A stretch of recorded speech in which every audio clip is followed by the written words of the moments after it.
Jesus Christ is still the King. Welcome to The Uncommon Good with Bo Bonner and Dr. Bud Marr on Iowa Catholic Radio. Every Wednesday, diving deep in the truth of the Catholic Church and restoring all things in Christ. The Uncommon Good, live from the Mercy Live Up studio. The Uncommon Good is on the air. I'm Bo Bonner. Dr. Bud Marr is still getting settled in Pittsburgh, so he'll join us next week. We're coming to you live from the Mercy Live Up studios in Des Moines, Iowa, 1150 AM, 88.5 FM, 94.5 FM, streaming live, iowacatholicradio.com.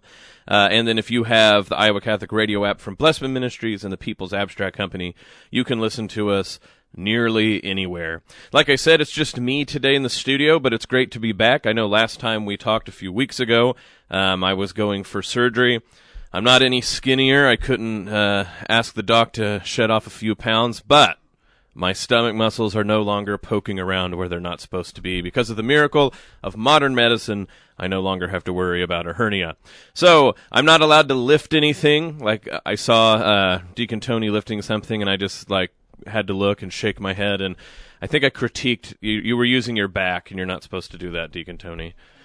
I should be using my legs. That's Bo, right. but, Use your legs when you're yeah. And you instruct people how to lift properly and. Well, yeah. I teach my spin class. In fact, that's where I was this morning at 5A when everybody 5A. else should be asleep. Right.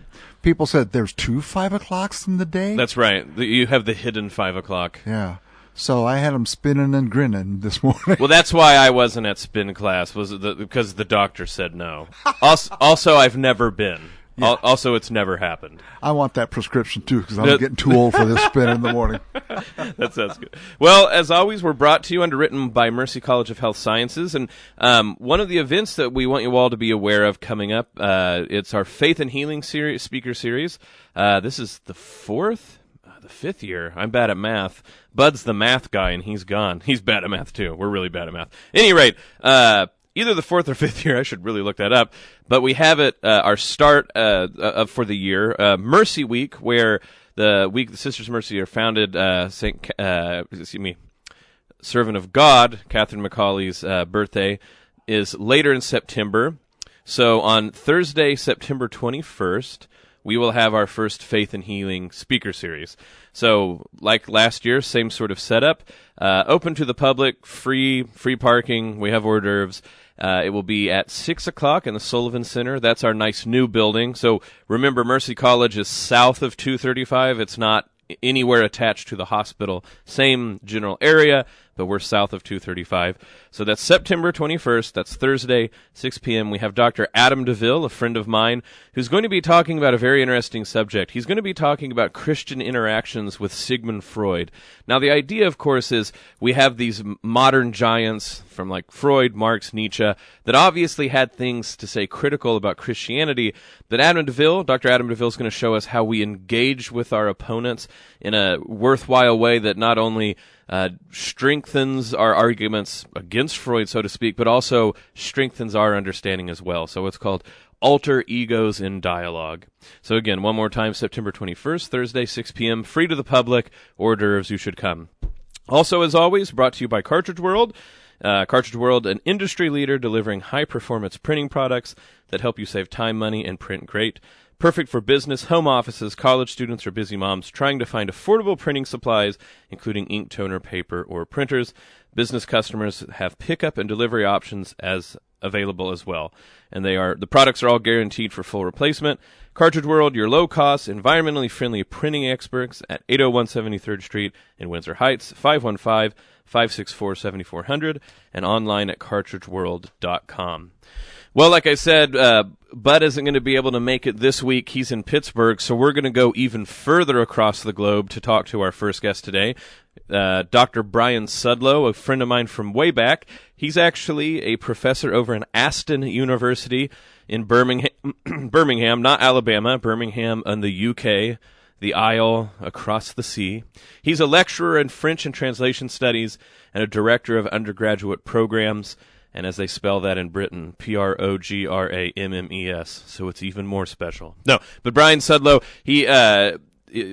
French is his big deal, but he's actually written a lot on modernity in literature and then how that has sort of sprung into worries, especially in French literature at the turn of after World War II, about technology and society.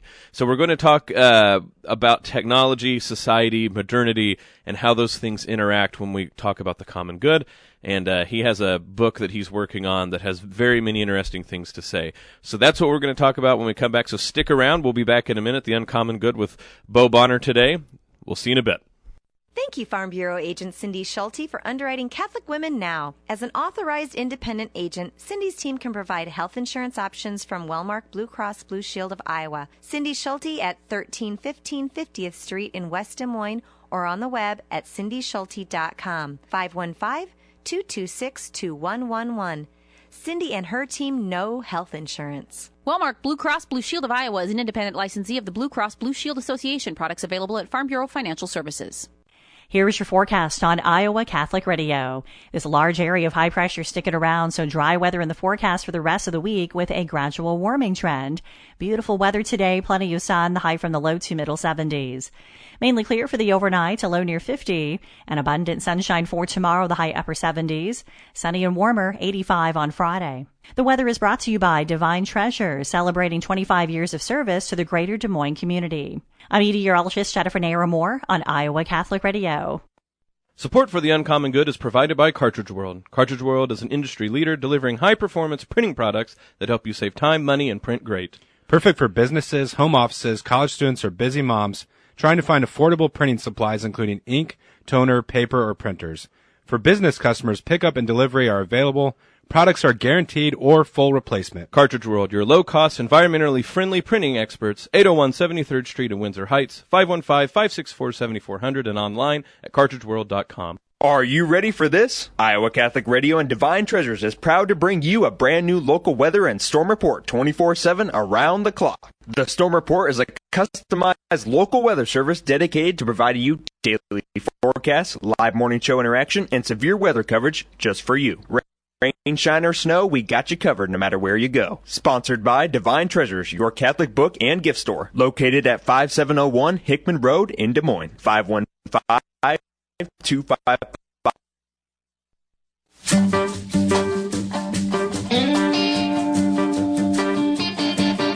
We're back with the Uncommon Good. Bo Bonner with you today. Bud Marr out in Pittsburgh getting things unpacked and eating whatever they eat in Pittsburgh. I don't even think they don't even have a food, right? That's Cincinnati has chili.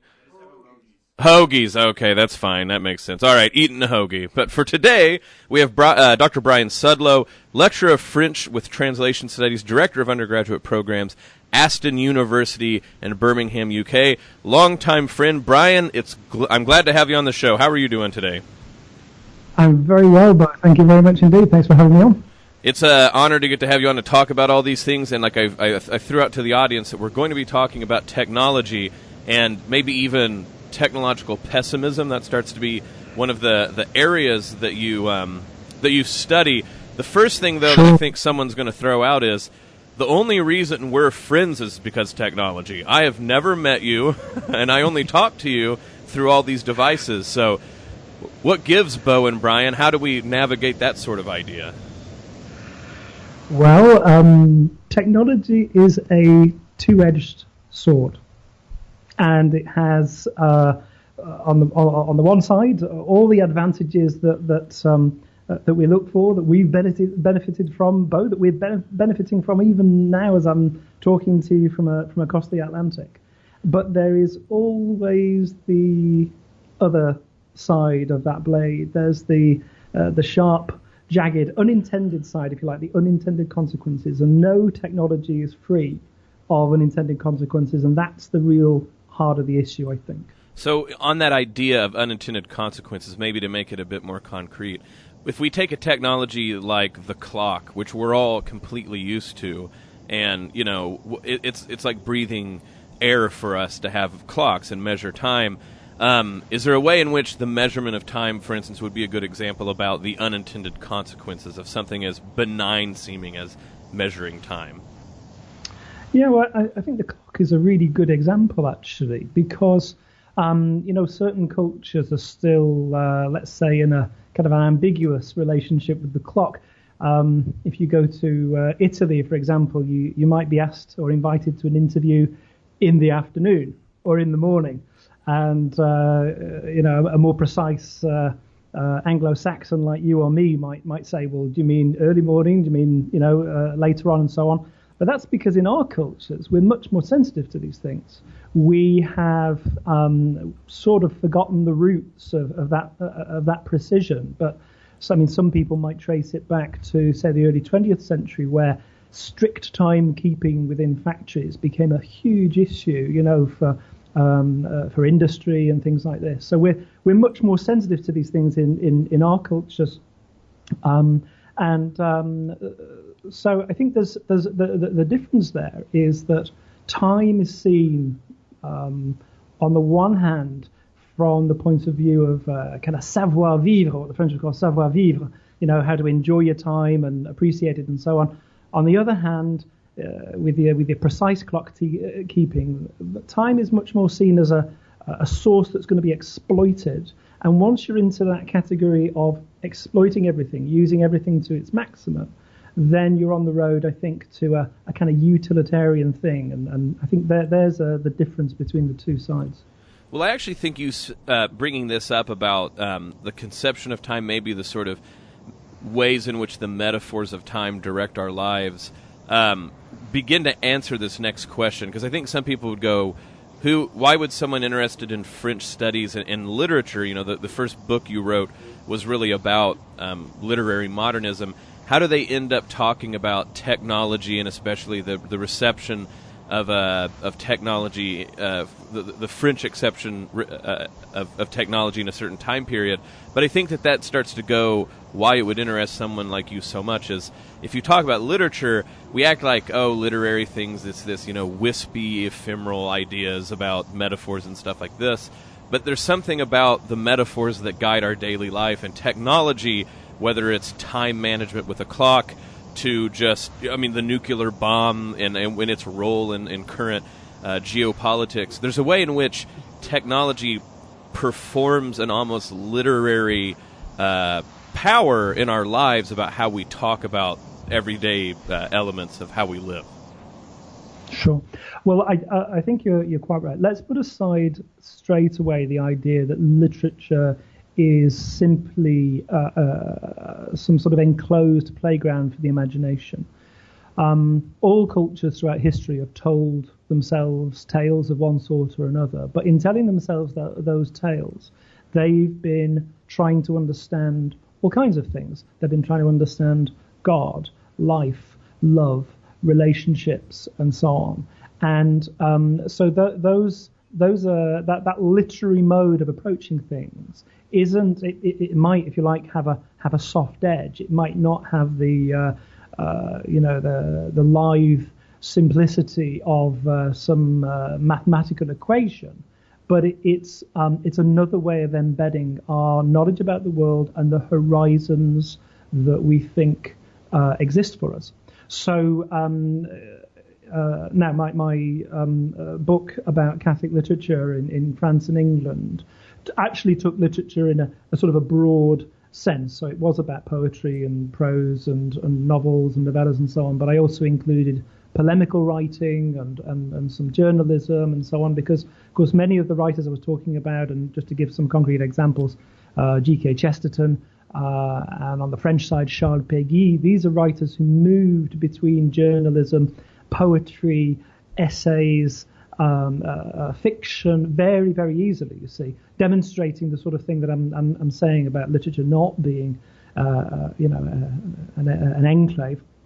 Now, in doing this, we begin to see that there are huge questions which have been almost annexed by the social sciences, by the physical sciences, as if literature or philosophy has nothing to say about those issues. And that's simply not true. That's a falsehood in our culture. And so when we come to a question like technology, I think it's perfectly legitimate to approach it from a literary point of view, but also then from a polemical or philosophical point of view, because beyond the mathematical equations and the physical science that might shape technology, there are bigger questions about the good and the good of man, the common good, of course, but also what philosophers would call the useful good and the noble good. These are all questions that need to be addressed, and scientists and technicians and so on can only address part of those questions. This is The Uncommon Good with Bo Bonner. We're talking with Dr. Brian Sudlow today about technology, literature, a whole host of things. Brian, to your point, I just taught a class yesterday to some freshmen in high school, actually. This is something I do on the side for a church. And I was trying to explain to them the Averroist understanding. So Averroes, the medieval Islamic philosopher. I was trying to explain his understanding of the agent intellect and how it is that people, how we have knowledge. And eventually they all said, like, oh, so he believed in the internet and the cloud hundreds of years before we ever came up with it. And, there's a way, of course, that's like a useful metaphor, because Averroes really did seem to think like we shared sort of a common intellect. And my point is not to get into the niceties of medieval philosophy, but to point out the power of technology as a metaphor to make sense of something that happened hundreds of years ago.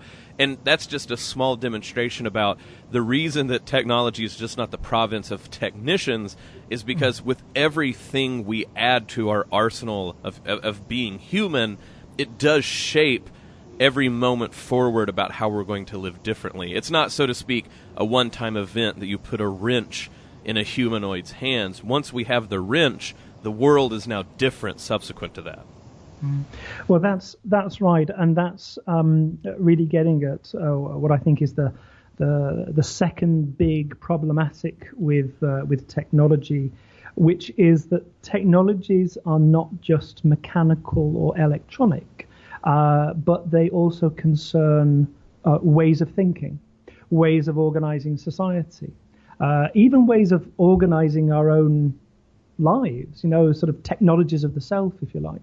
And I think it's good to keep that that kind of understanding of the word technology in view. We tend, being concrete-minded Anglo-Saxons, we tend to see technology only as a concrete thing, but it's much more fluid. There are instantiations of technology in all kinds of areas of life, intellectual and spiritual and moral and so on. But coming to your point about the internet, if I may, I think it's very, very important to understand that many of the elements of the technology that's evoked by the internet, many of these elements are simply part of human thought anyway. And one of the writers I'm particularly interested in, for example, is Gabriel Marcel, who has quite a following in the United States. Actually, he was known in the States and read. He was translated quite a lot. And what troubled Marcel about technology was the mentality of abstraction that it seemed to encourage. Now, what has that got to do with the internet? Well, what happens when people go on social media? The people that they're interacting with, of course, their relationships might develop in a deep and rich way, as did ours, but many people have the experience of only meeting people in a very superficial way, because the people that they encounter in social media are just abstractions. They don't actually see the whole person. They only see an aspect of the person. So the internet itself is a very interesting model and example of the potential for the erosion of human respect that can come about through technologies. Well, and I think that's, correct me if I'm wrong, isn't it Marcel who, he was initially worried about radio because he said radio sort of apes the ubiquity of God. And for the audience, ubiquity, because you don't know, just means sort of the ever-presentness. And so the idea that there's radio waves just sort of out there and then you can tune into them or not. The reason I know that this is a big metaphor for God, because at Protestant divinity school, someone gave that example of the radio as Luther's understanding about how the Lutheran understanding of the Eucharist is. He's like, yeah, Jesus' Eucharist is ubiquitous, and the bread sort of tunes him in like a radio. So I heard that with my own ears. And of course, this isn't us parading out why we don't think people should listen to radio, but it's to say that there's unintended, like you said, consequences about how we use technologies that we all just assume. So the internet has a sort of race towards the bottom of abstraction, if that makes sense, where we think of things only in superficial ways. And the radio, up until recently, I think, makes people think like there's a sort of like standing reserve of divinity or humanity or whatever. There's this, the world is always at my beck and call. I just need to turn the dial. And those are both serious warpings of thought, at least I think, to the Christian mind. Yeah. Yes, I love that expression, that metaphor that you used, a race to the bottom of abstraction. I think you're absolutely right here. We always have to bear in mind that we tend to be instrumentalists. We don't want to be utilitarians and so on, but we really are. So we only tend to think about the benefits of things. And so, as you say, how could anyone possibly question the benefits of the radio? Here we are on a radio show, right? Here I am speaking to you across the internet. But it's then interesting to see the reaction of people who, say, in the 1920s or 1930s, were receiving that technology in a culture that didn't yet know the radio. And one of the French writers I'm interested in, Georges Duhamel, not a Catholic incidentally, though a great friend of François Mauriac, who's a great Catholic novelist. But Duhamel talked about the invasion of noise which had come about through the radio. That of course is a different preoccupation from Gabriel Marcel, and Marcel was concerned about the way that radio seemed to kind of ape that omnipresence of God in a way. But it's important to remember those things, and of course when we do get new technologies, it's extraordinary how the legacies of previous cultural situations get forgotten. Memorization. I mean, this is a good example of the effect, the negative effects of the book. And even though I write books myself, I have to say this, that with books, people tend to memorize less. Well, when you memorize less, actually that's a loss. That is a loss. I think this is something that we have to learn very much. So another French writer, Paul Virilio, a contemporary French writer, has talked about the need for a university of disaster. I mean, what is the university of disaster? He said the university of disaster is the place where we would study these negative effects, because we don't like to think about them. We tend to exclude them. We say, oh, well, that's okay. That's just collateral damage. And yet, in some ways, of course, the damage isn't collateral at all. I think that's particularly true of the internet, of course. Well, that makes me immediately think of two things. One, in philosophy, of course, very famously, Socrates in the Theaetetus, I think, he brings up exactly what you say about writing. Is you have memorization? He makes one side says, we invented writing and now we can remember, and the other side goes, because you invented writing, no one will remember. So this is thousands of years in the making of philosophers raining on everyone's parade, seemingly. It's funny because people will be like, oh, well, you're just being a Debbie Downer or something. You're like, well, no, of course we all use these things, and I mean, Plato was writing everything down, but just because you use something doesn't mean you have to, give it 100% thumbs up. You can admit what we have to be on the lookout for. In bioethics, we'll throw this out when we're teaching students about how we understand medicine and what we think medicine is for. Because people will go like, well, you got to test medicine, and if we're not running tests, et cetera, et cetera, et cetera, if we're not doing experiments. And so we'll throw out like, well, what is the cost that would make a medicine okay? What would make a procedure okay? Because the earliest procedures in heart surgery, the death rate was 100%. None of them were effective. It took them quite a while before they actually had the first successful heart surgery.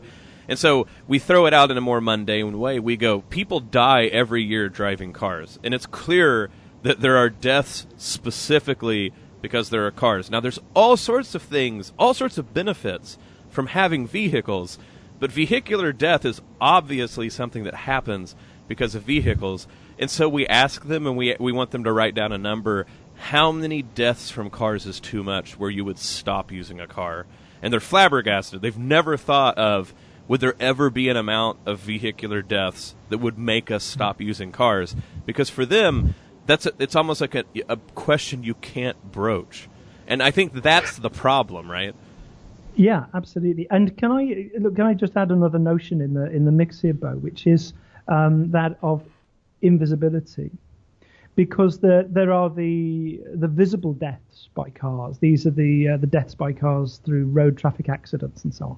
But then there's the invisible deaths by cars. That is to say, because I drive, then I don't walk anywhere anymore. I don't run anywhere anymore, and I'm now overweight. And I'm dying of heart disease. Hey, are you talking about me here? Well, settle down, man. No, I'm kidding. Bo, I was not talking about you at all. But there is a problem, and it's not just in American culture. It's there in British culture as well. And our doctors are telling us time and time again, eat less and move more, because we've become a very sedentary culture that is either sat in front of a computer or a TV, or we're jumping in the car to go to the supermarket. If we haven't ordered our groceries online now. So so my point here is about invisibility and visibility. There are some things that are clearly visible and some things that are not invisible. Just another point, if I may, is also. Just for any listener who's beginning to think that we are a couple of unreconstructed Luddites, it's almost, in a way, these questions are almost not about the technologies at all. And of course, I would completely defend, the Catholic moral position that most technologies are actually morally neutral. But that's the point. It's the uses and habits that form around them. And particularly the habits, because these are the things that come upon us unconsciously. And as we now know through many recent studies of, say, mobile phones and the internet and so on, the habits that a lot of us have with mobile phones that have grown up unconsciously and so on are catastrophic. For things like attention, people get into a lift, they can't bear to just go up in a lift when I say a lift, of course I mean an elevator. Yeah, no, they can't bear to go up in an elevator 5 stories without getting out a phone to check what's going on the internet, Yes, it's about the uses. It's about the uses and the effects that are visible and invisible. There you go. Well, and I think that's why this goes back to the connection with literature and whatever we mean by that. And for me, teaching the poetics of Aristotle, it's funny to literature broadly for him, he says, is the imitation of nature, and he means by that the imitation of human nature, so human action. So it's funny how a lot of what we're talking about with technology and literature, there's a way that what technology does exactly is imitate human acts in a sort of mechanical, automated way. So there's a way in which literature, which is intended to be an imitation of human acts, and technology, it's no wonder these two things get compared, because they're both supposed to be pointing to what humans would do, like you said, on their own without them. We would either be talking about these stories, or we would be, lifting this boulder, or whatever it might be. So the point that I bring this up is not only is that a sort of strange overlap that our definitions of technology and literature are similar, but I actually think that's why it's important for us to harness the power of images to really bring up what it is we're doing with technology, these habits you're talking about. So again, for instance, I bring up my students at every break in a class, like a third of them go use the restroom, and then 2/3 of them check their phones. So I always is that only during the break? I heard they're looking at it even during your class break. Well, we attach extra points to not using technology, but the point being is, what I tell them is like, oh, you have to what I say, you have to pay reverence to Lord Apple or Lord Google, because that's what it looks like. It looks like, oh, we just got done in class, now it's time to pray to our devices in our hands. And it's the most reverent I see a group of human beings outside of church on Sunday. Yeah, absolutely. Well, there's something really significant going on within our culture there. And none of us like to think about it because there's an awful lot of us guilty of this now. What we know, and I'm thinking particularly here of a fairly recent book called Mind Change. It's by a British neurologist called Susan Greenfield. What we know now is that these kind of technologies and the system of notifications and rewards that you get, thumbs up on things that you've posted and this sort of thing, this has an extraordinary effect on our dopamine levels in our brains. It's almost like a sort of continual series of sugar lumps that are being offered to us. Now, what's the point? Well, of course, for us, and of course, there are great benefits of social media. Don't get me wrong, and you and I have benefited from it. But of course, for the Googles and the Facebooks and all the rest of it, they are profiting immensely from what's been called data exhaust. And from all our online activity, of course, they're making lots and lots of money. So it's never in their interests for us to turn our phone off, to close our computer. It's never in their interests for us to switch off the modem and so on. And yet, this is where we see there's a gulf between our interest in technology and their interest in technology. They're the purveyors. They want to sell us all that technology, get us involved. They're very happy if we're addicted to it and so on. But our good as individuals, and I would say in the common good, may very well mean turn off the phone, turn off the computer, turn off the TV, to even turn off the radio, and make space. And then you can begin to encounter things that only lie that can only lie outside of our attention when we're filling our attention with all this ephemera. Well, Brian, I think that's great. We're coming up to the break. Can you join us after the 2-minute break? I certainly can, Bob. Okay, and when we get back, that idea about, so we've talked about this and laid this out, how is it that the common good and discussion about the common good could maybe do something about regulating this the neutral technology for better purposes? That's what we'll talk about when we get back. So stick around with the Uncommon Good. We'll be back in a few minutes. Exactly. What if I told you there was a story, let's say a movie, okay, and it had fascinating origin stories, epic battle scenes, and powerful arcs of loss and redemption? Wouldn't you want to see that movie? Of course, it sounds better than most movies these days. What if I told you it was all true? I would definitely watch. Well, friends, the story is the story of the Holy Scriptures, and here at Iowa Catholic Radio, we want you to reclaim the depth of not only the greatest story, but your story as well. You can hear Read the Bible in a Year every day at 5 a.m. with Gene Wells and Jim Lyons. Friends, you don't want to miss it. Are you thinking about getting a new car or boat this summer? Donate your old one to Iowa Catholic Radio. Don't settle for a low trade-in price. Instead, donate your car, truck, boat, motorcycle, or RV and turn it into an invaluable gift that will aid us with our mission to help more people encounter Jesus. The process is easy and the cause is important. Just call 844-IOWA-CAR or visit us online at iowacatholicradio.com and donate your car today.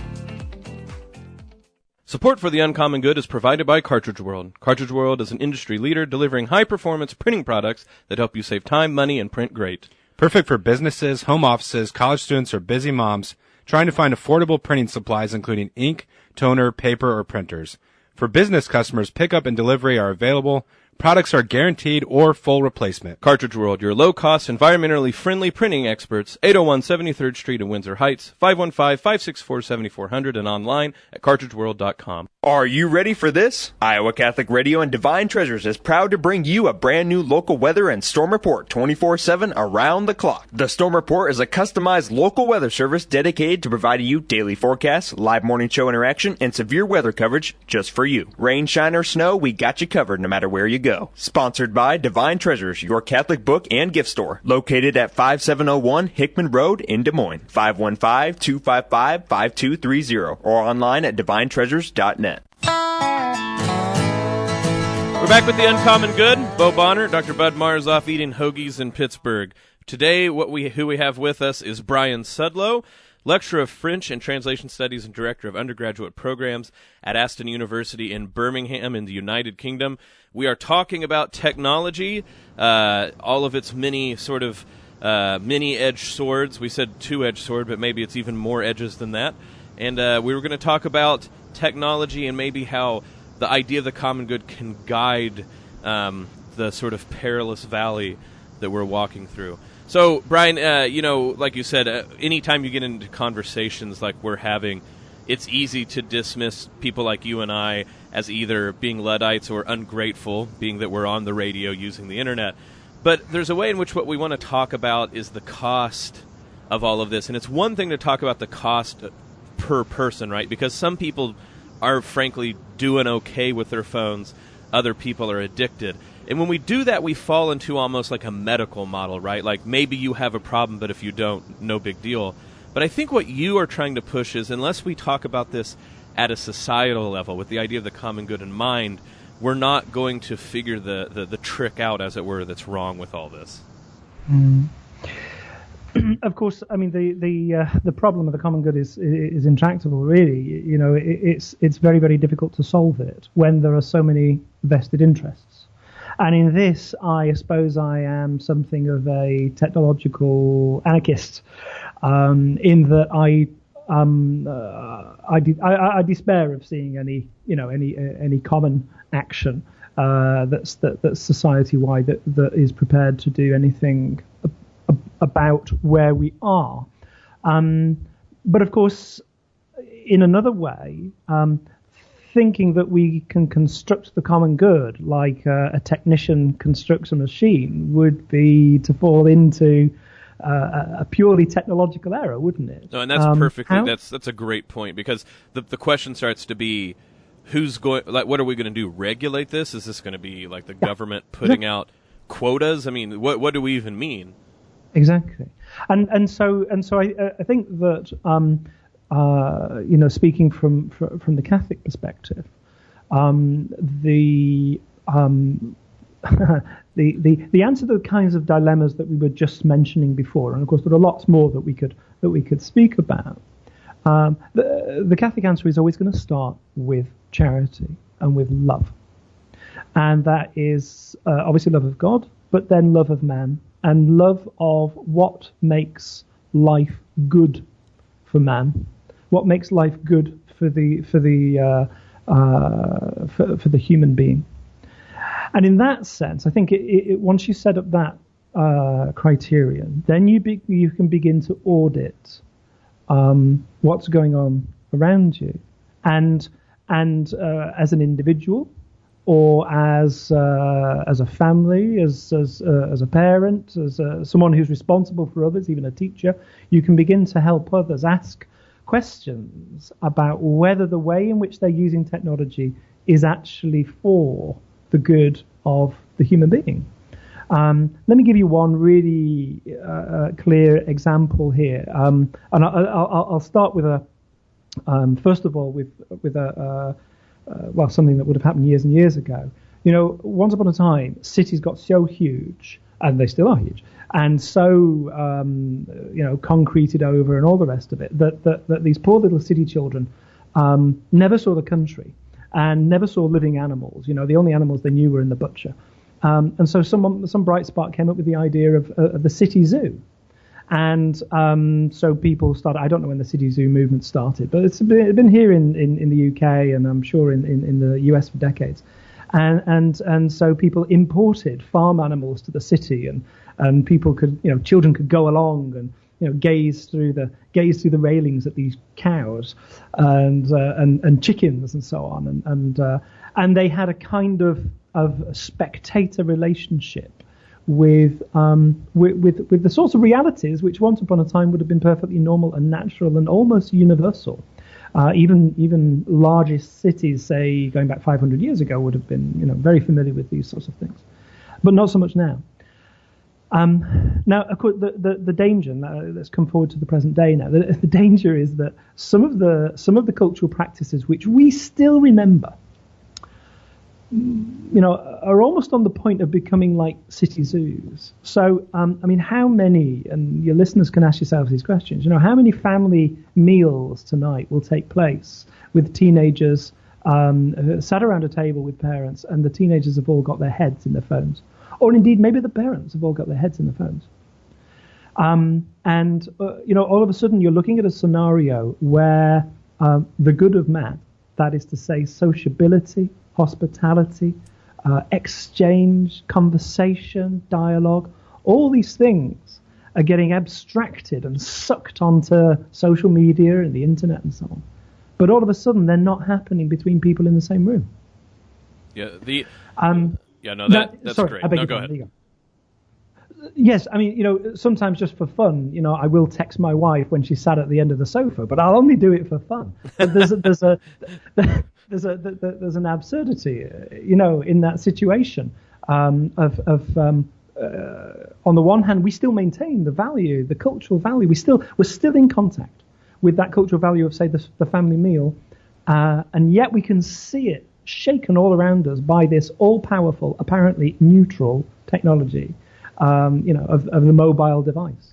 So, as I say, I'm kind of a technological anarchist, and I would say, let parents, let families, let individuals elect to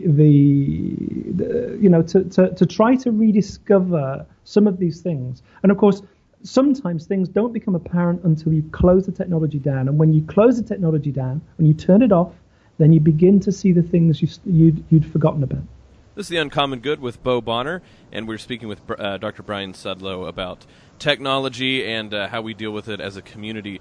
Brian, to that point, I think that starts to be fantastic. I credit my friend Mark Sheevy, who's brought this up before in conversations, that half the time when we talk about the new evangelization or how the church would reach out to the culture, we'll have these very abstract, to bring up that word again, abstract ideas maybe.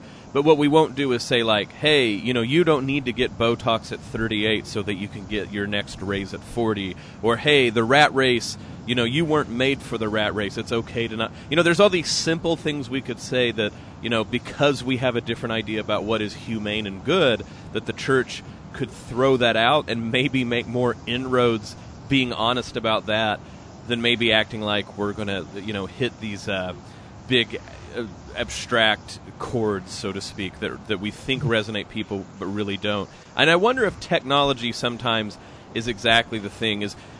I'm not saying that we necessarily chide people too much. I frankly wish that as a church we would talk about technology more.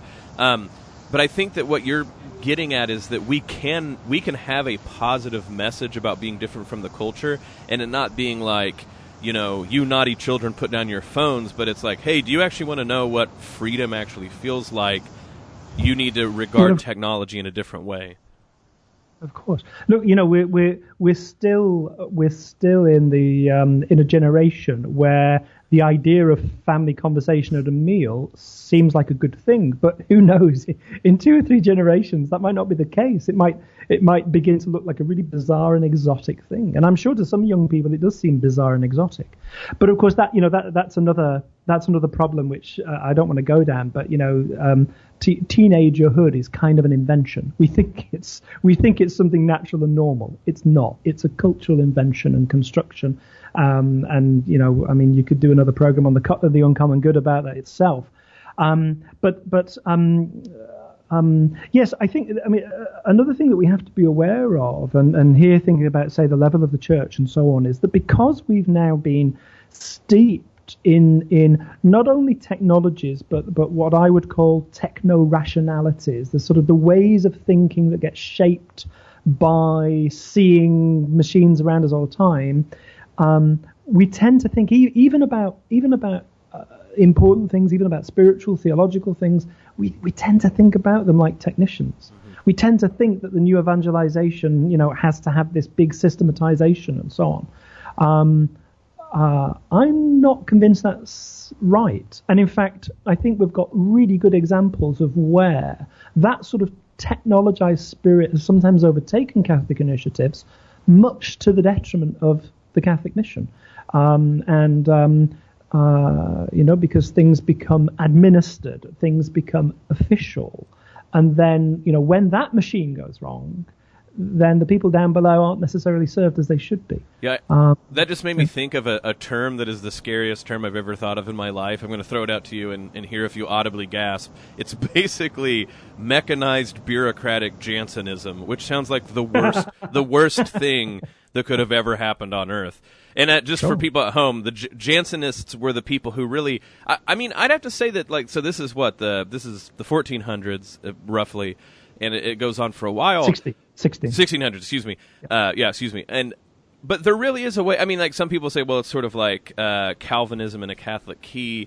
The thing that I want to bring up, though, is there's a way in which the Jansenists really did kind of focus on this idea that if you just did things, there's things that you did, and if you did them right or in the right order, it almost really was this sort of technicalization of the faith. And I never really kind of thought about that way until you brought that up. And maybe I'm straining the gnat through the eye of the needle here, but I think there's something to that. Yes, and there's a very interesting novel that was written, I think it's in the 1950s or so, called Brother Petrock Returns. And Brother Petrock Returns is the story of a medieval monk who has apparently died and he's buried. And several hundred years later, in fact, 700-800 years later, the monks of his monastery are rebuilding the place, and they find his body, and they think that he's an incorruptible saint. And in fact, he wakes up. And this is just a device for the author to then contrast the different mentalities, the modern mentality, with this medieval mentality. And very clearly, what Brother Petrock struggles with is the way in which, and here I'm going to extend what you've said about mechanized Jansenists through other areas of modern spirituality. What shocks Brother Petrock is the way that spirituality has sort of become technologized. And it's, if you do these procedures, then you should have this outcome here. Instead of beginning with that scriptural idea, in fact, that prayer comes through a gift of God to the person initially, that we're called to prayer by the Holy Spirit, and then we move from there, and it's a reciprocal process. It's never just me doing my exercises. Now, of course, that can be an aspect of a person's experience of prayer and so on.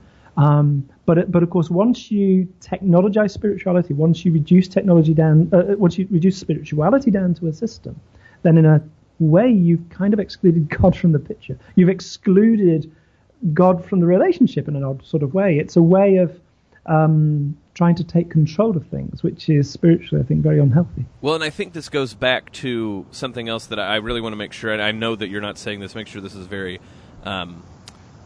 noticeable to the audiences. We're not saying that, if people just got religion and Jesus, we'd talk like families around the dinner table and everything would be great, because then that would be the worst version of making the faith a technology, right? The faith is this great technology that makes families hang together. I'd actually almost say that it in many ways it's opposite influence, because we have a disintegrating family. It's even easier for everybody to look on their phone. That starts to be part of it, right? Is why do people look on their phones when they're on the elevators? Probably because they don't feel like they have any connection with those people on the elevator, and they don't feel like they can just strike up a conversation with them. And I'm not trying to say that there's some golden age, but if you lived in a city where you thought, I have at least a sort of modicum of connection with everyone who lives around me, you probably go well, hey, I sort of know you, and if I don't, I should meet you. How's everything going? But if you eliminate that, you may as well look on your phone, because you probably think you'll have a closer connection with whatever's going on that phone than the quote-unquote random strangers in the elevator. Yeah, well, that may well be the case. And of course, I think it was Richard Sennett who wrote the book "The Fall of Public Man." Yes, I mean, the whole idea of privacy and sociability and so on has changed over time. There's no doubt about that. But I mean, coming back to your point about the family, let me just remind you of I think a quotation of Christopher Dawson, the great historian and theorist of culture, which I'm sure I've given to you before, which is Dawson said, secularization began when life stopped being seen as a pilgrimage and began to be seen as a fine art. And there's the difference. No, you're absolutely right. One couldn't just sort of import spirituality like it's a technical solution, like a patch over the vices of the human, or the problems, the pathologies of our civilization. But in a way, one needs to get back to the idea of pilgrimage. And the traditional idea of pilgrimage is, of course, take your shoes off, get your staff, and get on the road. Right. And again, look, I know all this can probably sound like I'm a Luddite and I'm saying smash your machines. I'm not. I'm trying to say that we have allowed our horizons to be changed by technology in ways that we're not even aware of, and that's a straitjacket. That's a set of manacles on our wrists that we need to be aware of. Yeah, there's another quote that you threw my way from. I think the person that actually got us both talking, which is Jorge Bernanot. For the people who don't, I was going to say you'll correct me French-wise. For people who don't know the French, it looks like Bernanos, B-E-R-N-A. I'm going to mess it up. Point being is, go look up Diary of a Country Priest and then like everything else that he wrote. I know that those are translated into English. I'm going to mess up the quote because I can't find it right off the top of my head. But he says that what modernity is that humanity has a whole host of saviors. People that want to... oh, wait, here, I think I got it. Okay. I think, alas, of that phrase of Christ, so mysterious and so poignant, at that time will I still have friends among you. No doubt the hour is not far off when humanity, having become the passive object of all the laboratory experiments, just like a gentle beast in the hands of vocificators, will find more and more saviors with red hands, but not a single friend.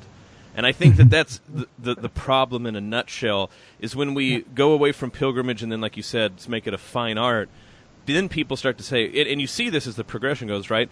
The idea was like, well, individuals have the fine art of making a life. And then people are like, well, maybe communities or maybe a church, maybe the state. And now there's all these people contending for how we can make human life better than human life is. But what we're lacking is humanity no longer has a friend. It only has saviors with red hands. And I think that that's, if we're not willing to ask questions like, what is a good way to use the internet, we're going to fall into those saviors with red hands. Yeah, absolutely. Can I just give you another quotation, which, in fact, I came across today. And this is from the German philosopher Gunther Anders, who was one-time husband, I think, of... The Origins of Totalitarianism. Who wrote that? I can't remember her name, the philosopher. Anyway, Gunther Anders, famous German philosopher. And he was he wrote a book, or it was a collection of his papers, really, called The Obsolescence of Man. It came out in the 1950s. And he said, and I'm translating here from the French, which itself is a translation from the German, but bear with me. We are not obliged only to exploit everything which is exploitable, but also to discover the hidden exploitability of everything, even man. And that idea, I think it's really where we are today with things like genetic experimentation and so on, because man, the human being himself, is becoming, not just the end of that experimentation, but the means of creating something that's going to be transhuman.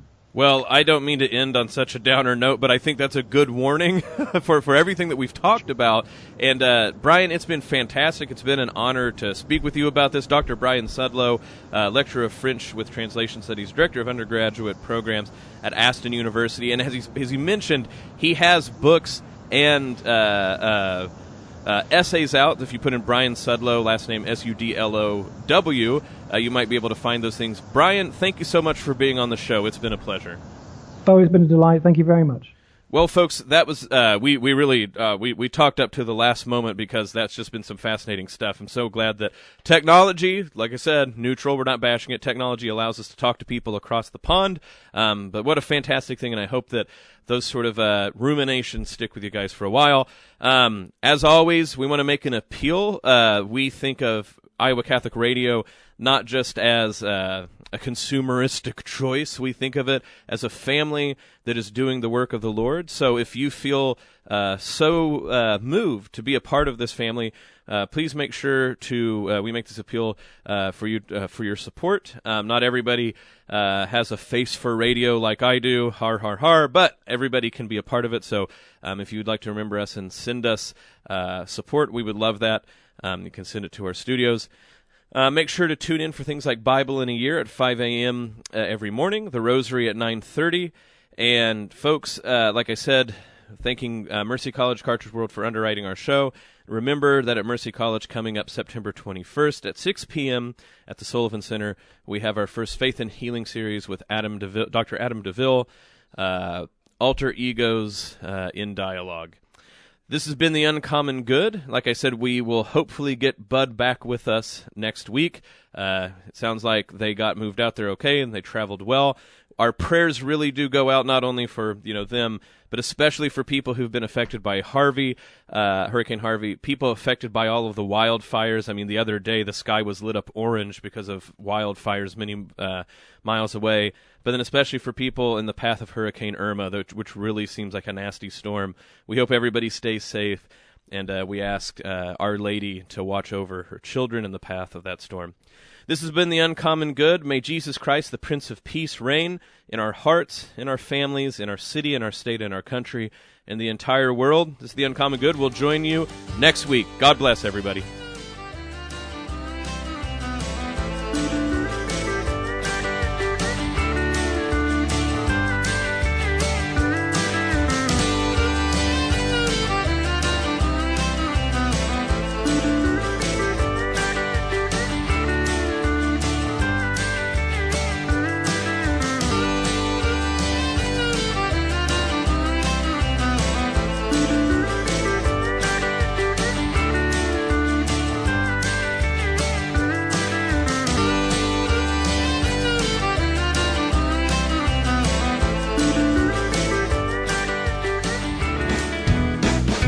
The Uncommon Good with Bo Bonner and Dr. Bud Marr is heard Wednesdays at 10 a.m. and 10 p.m.